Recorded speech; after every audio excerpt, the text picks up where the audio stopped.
दोस्तों स्वागत है आप सभी का क्लास 12th के फिजिक्स के पहले अध्याय के दूसरे लेक्चर में। और इसके पहले वाले लेक्चर में हमने विद्युत आवेश की उत्पत्ति यानी विद्युत आवेश के बारे में पूरा विस्तार से हमने जाना था। उसके बाद में विद्युत आवेश कितने प्रकार के होते हैं और उनके प्रकार पर हमने अच्छी तरीके से बात की थी। आज हम बात करेंगे विद्युत आवेश के गुण के बारे में और विद्युत आवेश के इकाई के बारे में, और एक एक चीज को अच्छे से यहाँ पर हम समझेंगे। तो यहाँ पर अगर हम हेडिंग डाल दिए यहाँ पर विद्युत आवेश के मूलभूत गुण, और जो हमारे विद्युत आवेश के मूलभूत गुण हैं वो चार प्रकार के हैं। पहला हमारा है आकर्षण तथा प्रतिकर्षण का गुण, दूसरा है आवेश का संचरण का गुण, और उसके बाद में तीसरा है विद्युत आवेशों की योज्यता का गुण, और चौथा है विद्युत आवेशों के क्वांटीकरण का गुण। तो यहाँ पर हम क्या करेंगे, पहला हेडिंग डालेंगे यहाँ पर, यानी कि हम सबसे पहले बात करेंगे आकर्षण तथा प्रतिकर्षण। तो यहाँ पर हमने ये हेडिंग डाल दिया, और यहाँ पर अब हम लिखेंगे कि समान प्रकार के आवेशों के बीच प्रतिकर्षण बल तथा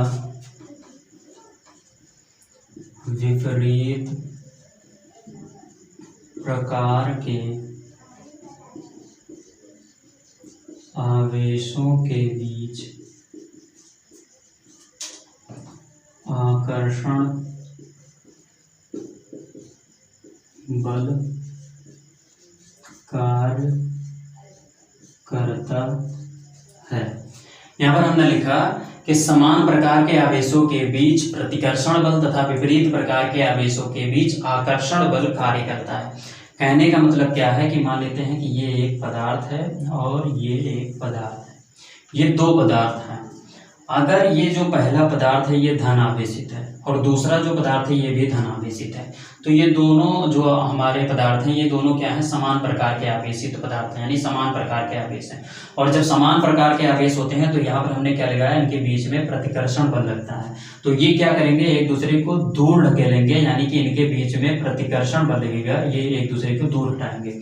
यहीं पर अगर ये माइनस हो ये माइनस हो, यानी कि ये ऋणावेशित पदार्थ हो ये भी ऋणावेशित पदार्थ हो, तब भी क्या करेंगे कि ये एक दूसरे को दूर हटाएंगे, क्योंकि यहाँ पर भी समान प्रकार के आवेश हैं। अब यहाँ पर अगर यहाँ पर क्या करें, अगर एक प्लस हो जाए एक माइनस हो जाए, यानी कि ये वाला क्या है हमारा धन आवेशित पदार्थ है और ये वाला जो पदार्थ है ये क्या है, ऋणावेशित पदार्थ है। तो यहाँ पर क्या हो गया, विपरीत प्रकार के आवेश हो गए, तो इनके बीच में कौन सा बल लगेगा, आकर्षण बल लगेगा, यानी कि ये एक दूसरे को क्या करेंगे, आकर्षित करेंगे। ठीक यहीं पर ये भी प्लस हो जाए, यानी कि प्लस नहीं, यहाँ पर प्लस हो जाए और ये वाला जो है ये माइनस हो जाए, तब भी क्या करेंगे, यहाँ पर ये विपरीत प्रकार के आवेश हो जाएंगे, यानी कि इनके बीच में यहाँ पर आकर्षण बल लगेगा। तो ये हमारा पहला हेडिंग हो गया, यानी कि आकर्षण तथा प्रतिकर्षण का गुण। अब हम दूसरे हेडिंग पर बात करेंगे। तो यहाँ पर हम सेकंड नंबर वाला हेडिंग डाल दे रहे हैं आवेश का संरक्षण नियम, यानी कि आवेशों में संरक्षण का गुण पाया जाता है। इसको यहाँ पर ध्यान से देखते हैं। तो यहाँ पर हम लिखेंगे कि आवेश को ना तो नष्ट किया जा सकता है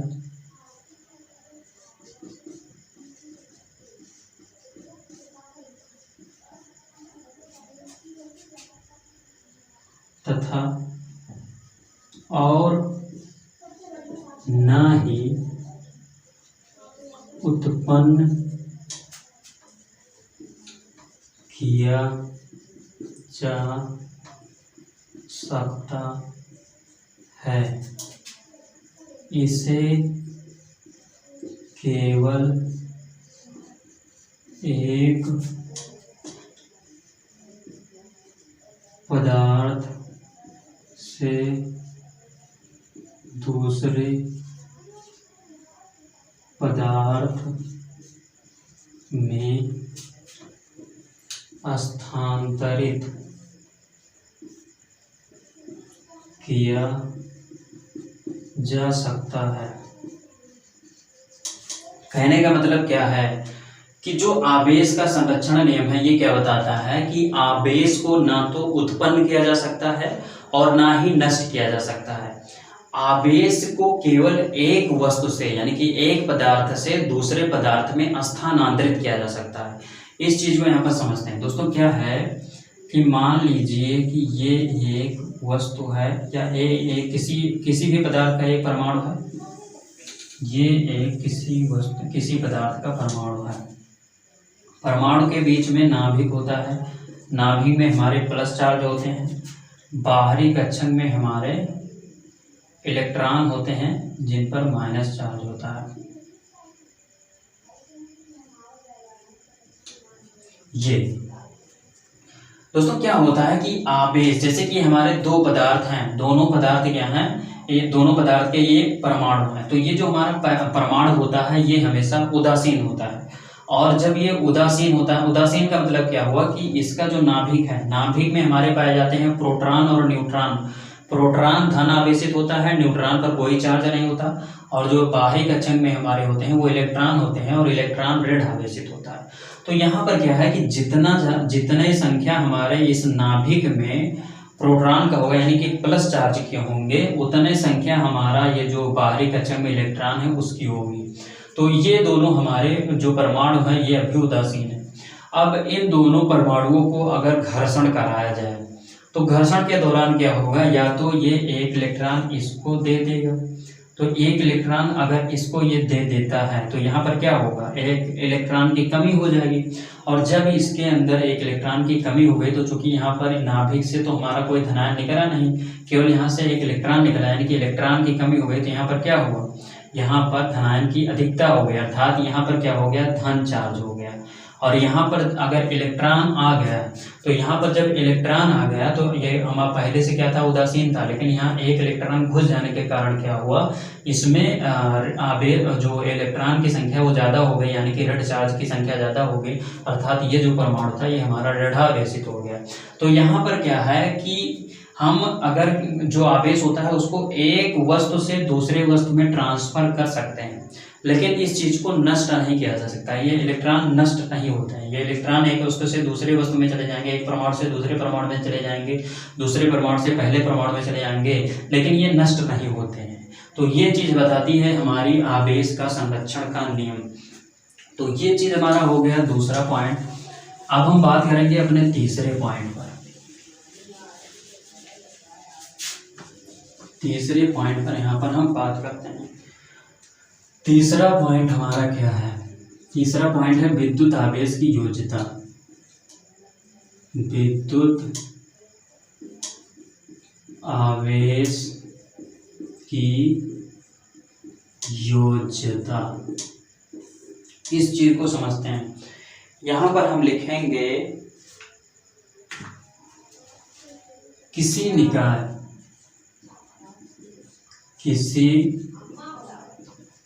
निकाय पर कुल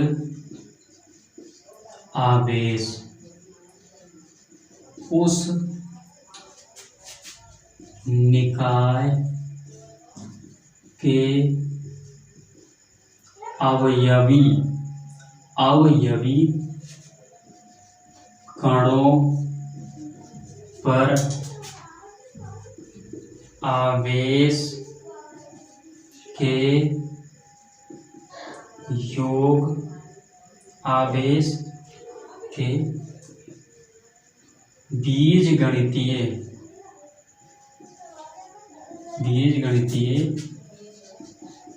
योग के बराबर होती है। और ये चीज हमारी क्या कहलाती है, आवेश, विद्युत आवेश की योज्यता। यानी कि कोई एक निकाय है, जैसे मान लीजिए अगर हम इस चीज को समझें यहाँ पर तो मान लेते हैं कि ये कोई एक निकाय है। इस पर जो आवेश होगा यानी कि जो Q होगा, ये Q अगर हम इसी निकाय में जितने अवयव हैं, यानी ये बहुत सारे छोटे छोटे अवयवों से मिलकर तो ये पदार्थ बना होगा, तो इस अवयव पर मान लीजिए कि इन अवयवों पर प्लस Q आवेश, दूसरे पर प्लस Q यहाँ पर हम पहले पर Q1 मान लिए, दूसरे पर Q2 मान लिए, तीसरे पर माइनस Q3 मान लिए, चौथे पर मान लिए -Q4, ऐसे डॉट डॉट डॉट मान लिए, ऐसे जो भी मान लिए। तो यहाँ पर क्या होगा, ये चीज बताता है कि जो एक पदार्थ है इसके अवयवी अगर अवयवों पर जो कण है, जिन कणों से बना है, उन कणों पर जो आवेश है, उस आवेश के जो उन कणों पर जितने आवेश हैं उनको अगर हम बीजगणितीय रूप में जोड़ दें तो उसका योग इस पदार्थ के बराबर होगा, यानी इस पदार्थ पर जो आवेश होगा उसके बराबर होगा।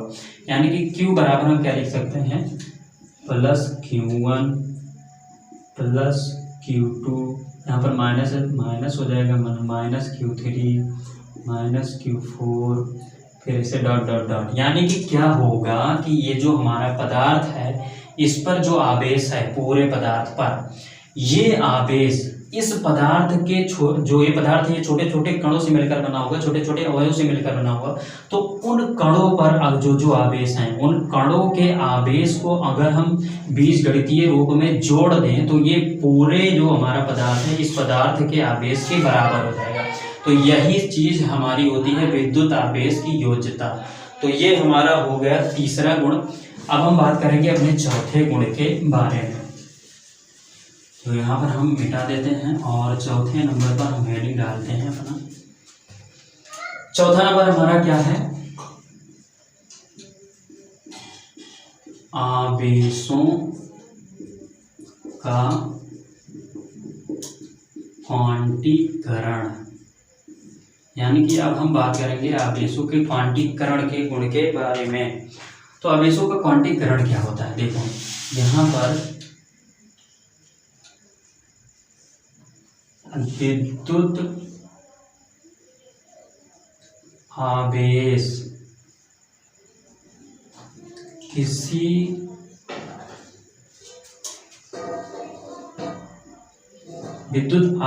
किसी आंकिक संख्या के गुणन के रूप में होती है। यानी कि जो हमारा विद्युत आवेश होता है ये आंकिक संख्या यानी कि अंकों के रूप में, यानी अंकों के गुणा के रूप में होती है, एक निश्चित नियत अंकों के गुणा के रूप में होती है ये जो हमारी विद्युत आवेश होती है। और ये जो अंकों के गुणन के रूप में होती है यही जो हमारी होती है, ये हमारी कहती है आवेशों की क्वांटीकरण। इस चीज को यहाँ पर समझते हैं। यानी कि जो यहाँ पर हम एक परमाणु बनाते हैं, पहले यहाँ पर हम एक परमाणु बनाते हैं, ये हमारा परमाणु हो गया, यहाँ पर प्लस, यहाँ पर हमारे इलेक्ट्रॉन्स हो गए। देखो जो आवेश होता है, जैसे अभी परमाणु क्या है, उदासीन है, यानी कि इसमें धन चार्ज और माइनस चार्ज बराबर है। यहाँ पर अगर किसी चीज से रगड़ा गया, इनसे क्या हुआ, एक इलेक्ट्रॉन बाहर हो गया। तो यहाँ पर क्या हुआ, इलेक्ट्रॉन जो बाहर हुआ वो एक इलेक्ट्रॉन बाहर हुआ। ऐसा नहीं कि आधा इलेक्ट्रॉन बाहर होगा या 1.5 इलेक्ट्रॉन बाहर होगा। बाहर जब होगा तो 1 इलेक्ट्रॉन बाहर होगा, 2 इलेक्ट्रॉन बाहर होगा, 3 इलेक्ट्रॉन बाहर होगा, 4 इलेक्ट्रॉन बाहर होगा। ऐसा नहीं है कि आधा इलेक्ट्रॉन बाहर होगा, 2.5 इलेक्ट्रॉन बाहर होगा, 1.5 इलेक्ट्रॉन बाहर होगा। ये सब ऐसा बाहर नहीं होता। यानी कि 1.5 इलेक्ट्रॉन थोड़ी बाहर होंगे, जब बाहर होंगे तो 1 इलेक्ट्रॉन होगा, 2 इलेक्ट्रॉन होंगे, 3 इलेक्ट्रॉन होंगे। इस प्रकार से अंकों के रूप में यहाँ पर ये जो इलेक्ट्रॉन होंगे वो बाहर होंगे। तो यहाँ पर क्या है, यही चीज हमारी दर्शाती है कि जो विद्युत आवेश है वो किसी आंकिक संख्या के गुणन के रूप में होता है। यानी कि जिसके पहले वाले लेक्चर में हमने आपको एक सूत्र पढ़ाया था, सूत्र क्या था, Q बराबर NE, जहां पर क्या था हमारा, Q हमारा क्या है, आवेश। तो Q बराबर क्या होता है, E।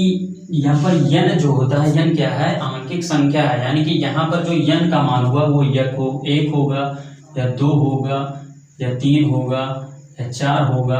ऐसे करके होगा, क्योंकि यहाँ पर इलेक्ट्रॉन जो है वह 2 संख्या में जाएगा, बाहर निकलेगा, या 3 संख्या बाहर में निकलेगा। ऐसा नहीं है कि 1/2 संख्या निकलेगा, 2/3 संख्या में ये इलेक्ट्रॉन बाहर निकलेगा, ऐसा कुछ नहीं है। यहाँ पर ये निकलेगा तो 1 इलेक्ट्रॉन या 2 इलेक्ट्रॉन या 3 इलेक्ट्रॉन निकलेगा।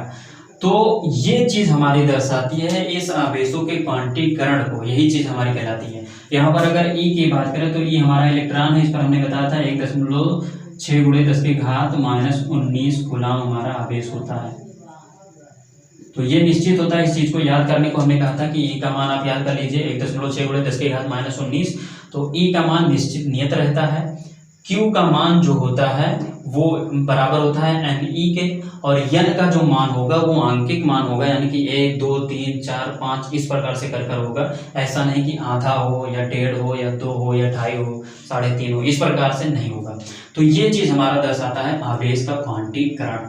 तो ये हमारा आज का इतना टॉपिक हुआ। अब हम बात करेंगे आवेशों के मूल इकाई के बारे में। तो यहाँ पर हम इस चीज़ को मिटा देते हैं। यहाँ पर अब हम हेडिंग डालेंगे विद्युत आवेश की इकाई। विद्युत आवेश की इकाई,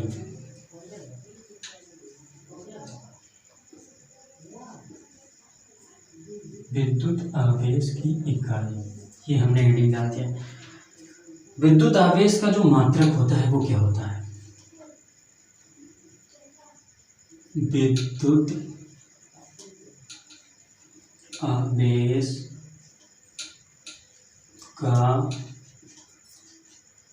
मात्रक कूलम होता है। विद्युत आवेश को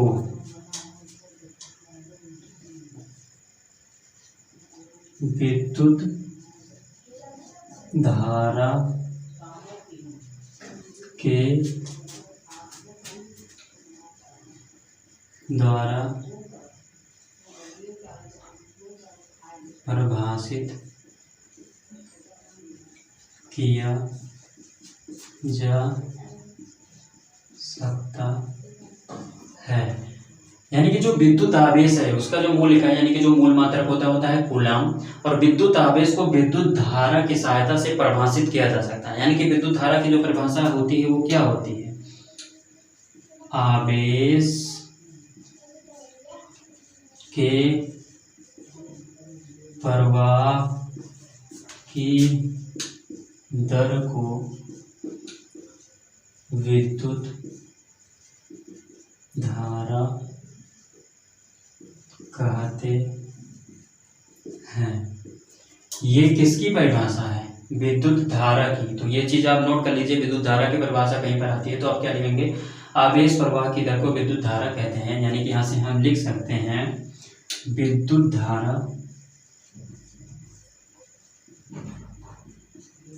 बराबर आवेश बटा समय। यानी कि अगर हम इसको इस प्रकार से लें, Q बराबर I बराबर Q/T होता है। T एम्पियर होता है, एम्पियर इसका मात्रक होता है विद्युत धारा। यानी कि जो विद्युत धारा होता है वो आवेश यानी आवेश के प्रवाह की दर को यानी आवेश की प्रवाह की दर को यानी आवेश कितने समय में कितना प्रवाहित होता है वो चीज क्या दर्शाता है? विद्युत धारा को। तो ये चीज क्या है कि जो आवेश है, आवेश को हम विद्युत धारा की परिभाषा से परिभाषित कर सकते हैं। अर्थात यहाँ पर हमने लिखा आवेश के प्रवाह की दर को विद्युत धारा कहते हैं, और विद्युत धारा बराबर होता है आवेश बटे समय। और यहाँ पर अगर हम इसके जिससे डोनेट किया जाता है उससे लिखें तो यहाँ पर क्या है? I = Q/T, इससे हम इसको लिखते हैं। तो ये हमारा एक सूत्र होता है, इस सूत्र को आप याद कर लीजिए। यहाँ से अगर हम आवेश को निकालना चाहें तो यहाँ पर क्या होगा? Q, ये T इधर है तो T आकर गुणा कर देगा तो यहाँ पर क्या हो जाएगा? IT। तो ये हमारा सूत्र ये हो जाएगा, और ये हमारा किस में होगा? कूलम में होगा। और अगर हम इसको कूलम में नहीं लिखकर अगर दूसरा मात्रक इसका लिखना चाहे तो क्या हो जाएगा? हमारा I का मात्रक क्या होता है? एम्पियर एम्पियर, यानी विद्युत धारा का मात्रक एम्पियर होता है। प्रति नहीं होगा, से होगा, यानी कि यहाँ पर जहाँ पर गुणा लगा रहता है वहाँ पर से लिखा जाता है, यानी कि ये वाला चीज लगाया जाता है। और जहाँ पर बटे में होता है यहाँ पर क्या लगाया जाता है, प्रति लगाया जाता है। तो यहाँ पर से और टी का मान हमारा हो जाएगा समय। तो कुल मिलाकर क्या हो जाएगा, अगर हम इसका बात करें ये जो क्यू के मात्रक को, तो यहाँ पर हमारा कूलाम हो जाएगा। और दूसरा मात्रक अगर हम ले रहे हैं तो यहाँ पर क्या हो जाएगा, एम्पियर से समय। यहाँ एम्पियर से सेकंड हो जाएगा, समय का होता है सेकंड। तो ये हमेशा ध्यान में रखना। तो ये हमारा रहा आज का टॉपिक दोस्तों। उम्मीद करता हूँ ये छोटी सी टॉपिक आप सभी को अच्छी लगी होगी। वीडियो अच्छी लगी तो वीडियो को लाइक कीजिए। दोस्तों यदि आप नए हैं हमारे चैनल पर तो चैनल को सब्सक्राइब कर प्रेस कर लीजिए बेल आइकन को, जिससे कि आपको नए वीडियो का अपडेट मिलता रहे। तो दोस्तों बस यहीं पर दीजिए इजाजत। जय हिंद।